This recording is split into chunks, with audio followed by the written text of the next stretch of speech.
कि 1868 में एक मिशनरी गए हुए थे जेरूसलम, और उनको वहां पे एक पत्थर मिला जिस पे बहुत राइटिंग था मुआब के भाषा में।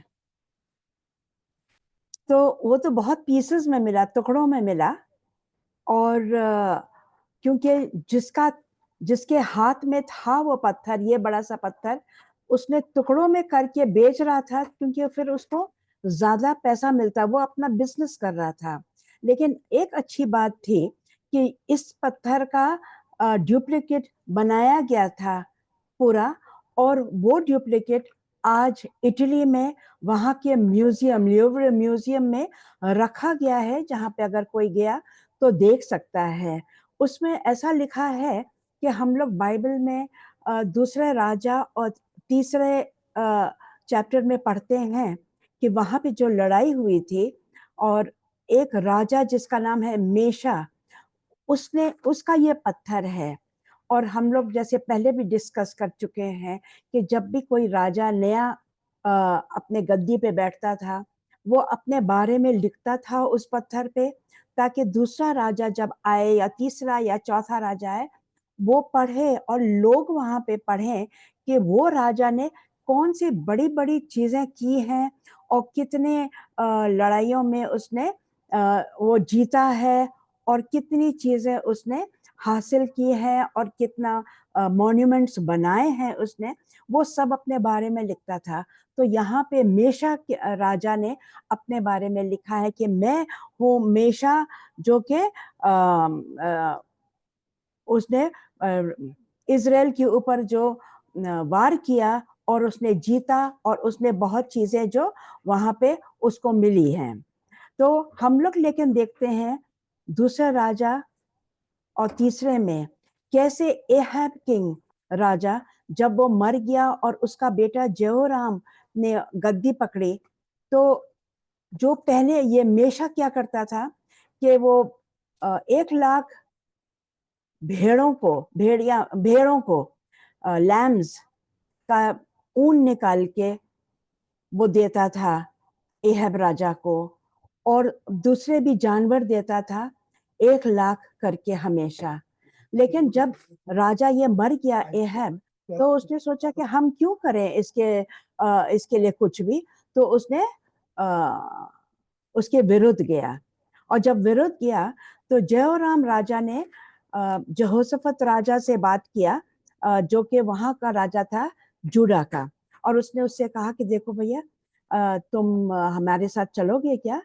हम लोग को लड़ाई करना है इस राजा के विरुद्ध, कि उसने बलवा किया है और हमारे विरुद्ध खड़ा हो गया है, और उसको जो हमें देना चाहिए वो नहीं दे रहा है। वो सिर्फ हमसे चाहता है कि हम उसको दे, लेकिन उसको जो मुझे देना है वो नहीं दे रहा है।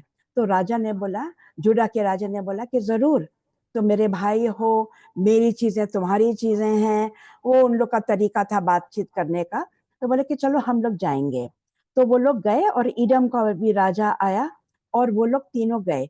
और वहां पे इतना उन लोग को प्यास लगने लगा, क्योंकि कहीं पानी नहीं था, उन लोग के लिए भी पानी नहीं था, जानवरों के लिए भी पानी नहीं था। और उन लोग का कहना यही था जयराम ने, कि क्या परमेश्वर ने हम लोग तीनों को इकट्ठा किया ताकि हम लोग प्यासे मर जाएं?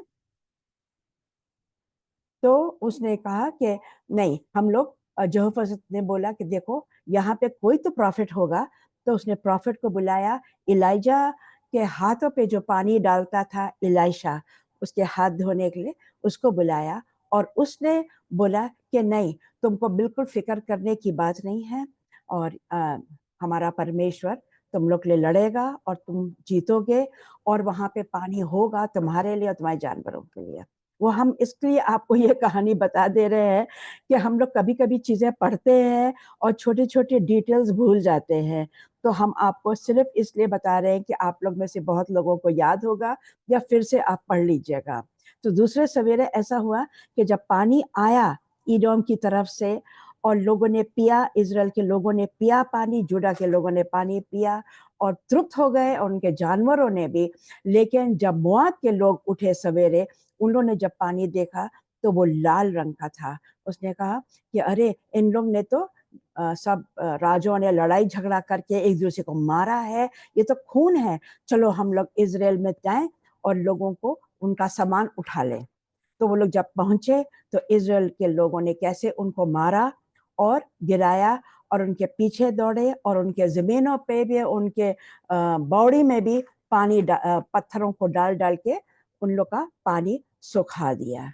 तो ये असली कहानी है। लेकिन मोआब ने लिखा कि हम लोग कैसे जीते और इजराइल को दबाया और इजराइल के ऊपर हम लोग ने हर एक चीज हासिल किया और हमने कितने कितने लड़ाई जीती है इजराइल के साथ।